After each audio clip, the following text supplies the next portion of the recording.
ஏய் நைஸ்ல. ஏய் இது பாரு. எங்க என்னங்க 5000 ரூபாய் போட்டு இருக்கு? 5000 ரூபாய்க்குனா ட்ரெஸ் இருக்கா? ஏங்க சும்மா இருங்க. ஏங்க இது பாருங்க.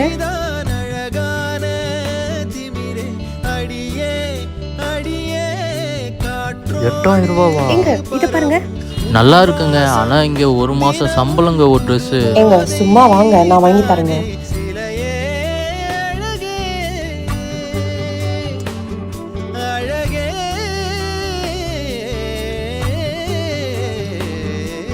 ஏங்க இத பாருங்க, நீங்க இன்டர்வியூக்கு போகும்போது கண்டிப்பா இந்த ஷர்ட் தான் போட்டு போகணும், ஓகேவா?